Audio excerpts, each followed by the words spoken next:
Istana ini merupakan salah satu peninggalan Kesultanan Delhi yang ada di kota Medan. Istana Maimun ini mulai dibangun pada 26 Agustus 1888 saat kepemimpinan Sultan Mahmud al-Rashid. Bangunan istana ini selesai dikerjakan 3 tahun setelahnya. Nama Maimun sendiri diambil dari nama permaisuri Sultan yang bernama Siti Maimunah. Kata Maimun berasal dari bahasa Arab yang berarti berkah dan menjadi bukti cinta Sultan kepada permaisurinya.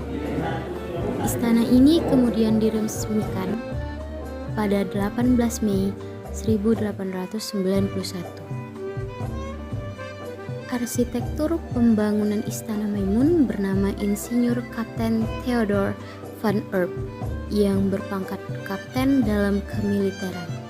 Bangunan ini bercorak Islam, tradisi Melayu, dan Eropa. Istana ini didominasi dengan warna kuning khas Melayu yang melambangkan kedikdayaan Kesultanan Melayu pada saat itu. Gaya arsitektur Melayu Islam dapat ditemukan dalam atap istana yang berbentuk limas atau kubah yang terbuat dari sirap dan tembaga. Pada puncak kubah terdapat lambang bulan sabit yang menurut para ahli melambangkan kedamaian di mana Islam disyiarkan tanpa kekerasan.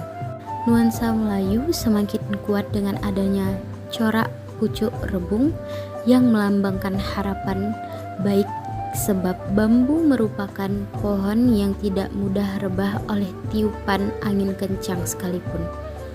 Dan awan boyan yaitu menggambarkan keindahan alam arsitektur bersejarah yang ada pada dinding Istana Maimun. Sementara nuansa Eropa dalam Istana Maimun tampak pada tiang-tiang penyangga dinding vertikal. Lantai tangga utama pintu masuk balairung mencirikan budaya Italia. Lampu-lampu gantung didatangkan dari Prancis, sementara perabot istana didatangkan dari Belanda dan Inggris. Istana ini dibangun dengan 82 tiang batu dan 43 tiang kayu sebagai penyangga untuk memperkokoh bangunan. Ruang utama Istana Maimun memiliki luas 412 meter persegi. Di dalam istana terdapat 30 kamar yang di dalamnya terdapat berbagai barang bergaya Eropa.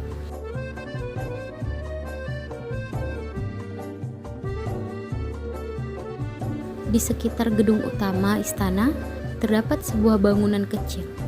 Di dalam bangunan tersebut terdapat meriam puntung.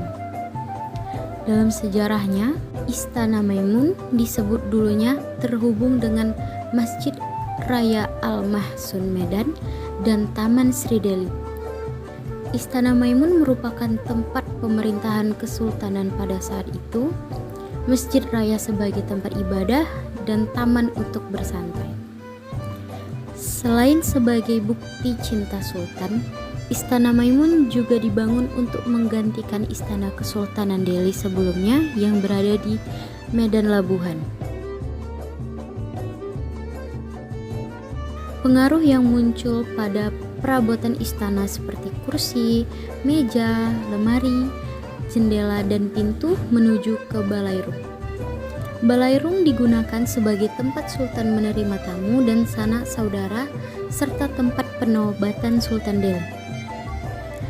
Di ruang utama tersebut pula, saat ini tersimpan foto keluarga, perabotan rumah tangga seperti bokor, gelas, dan alat rumah tangga lainnya, serta senjata tua peninggalan kesultanan yang disimpan di dalam etalase kaca. Selain tempat wisata, Istana Maimun juga sudah masuk dalam cagar budaya sesuai Undang-Undang tahun 2010 tentang cagar budaya. Istana Maimun menjadi peninggalan sejarah sebagai pengingat kejayaan Kesultanan Delhi. Di dalam istana kita bisa berfoto dari berbagai peninggalan kesultanan itu. Semua yang berjualan di dalam Istana Maimun ini masih merupakan keluarga keturunan Kesultanan Delhi. Dan hanya anak cucu keturunan Kesultanan Delhi lah yang boleh berjualan di daerah tersebut. Sejarah Meriam Puntung dan Putri Hijau. Salah satu kisah bersejarah yang menarik dari istana ini ialah kisah di balik Meriam Puntung, yang mana menjadi saksi bisu dari kelahiran cikal bakal kerajaan Islam, yaitu Kesultanan Delhi di kota Medan. Meriam Puntung adalah peninggalan dari peperangan antara Kerajaan Haru dengan Kerajaan Aceh. Perang tersebut pecah pada tahun 1612 Masehi di Deli Tua, Sumatera Utara. Dahulu, kerajaan yang lebih awal, yakni Kerajaan Haru, letaknya berada di Deli Tua. Haru memiliki 2 anak laki-laki dan 1 anak perempuan yang bernama Putri Hijau. Konon, Sultan Aceh hendak mempersunting Putri Hijau. Namun, lamaran dari Sultan Aceh tersebut ditolak oleh sang putri, sehingga memicu peperangan antar 2 kerajaan tersebut di Deli Tua. Dalam peperangan antar Kerajaan Haru dengan Kerajaan Aceh, Kerajaan Putri Hijau yaitu Haru mengalami kekalahan. Maka bersumpahlah adik putri yang bungsu, yaitu seorang pangeran yang bernama Sri Paduka Mambang Kayali atau Mambang Sakti. Ia bersumpah dengan kesaktian yang dimilikinya dan menyatulah sukmanya atau kekuatannya ke Meriam Puntung. Yang selanjutnya Meriam Puntung tersebut ditembakkan ke pasukan Sultan Aceh yang menyerang. Tetapi karena ditembakkan terus-menerus, meriam ini menjadi panas, meledak, terlontar dan terputus menjadi 2. Sang Putri Hijau dibawa oleh kakaknya yang bernama Yazid. Mambang Yazid dapat menjelma menjadi seorang naga yang disebut ular Simangombus. Lalu Putri Hijau dibawa ke atas punggungnya dan diselamatkan melalui sebuah terusan memasuki Sungai Deli dan langsung ke Selat Melaka. Hingga sekarang, kedua kakak beradik tersebut menghuni sebuah negeri dasar laut di sekitar Pulau Berhala. Sedangkan ada versi lain yang menyebutkan bahwa Putri Hijau sebenarnya telah tertangkap. Ia ditawan lalu dimasukkan dalam sebuah peti kaca yang akan dimuat ke dalam kapal untuk dibawa ke Aceh. Ketika kapal tersebut sampai di ujung Jampo Aye, Putri Hijau memohon untuk diadakan satu upacara untuknya sebelum peti tersebut diturunkan dari kapal. Atas permintaannya, ia diberikan berkarung-karung beras dan beribu-ribu telur.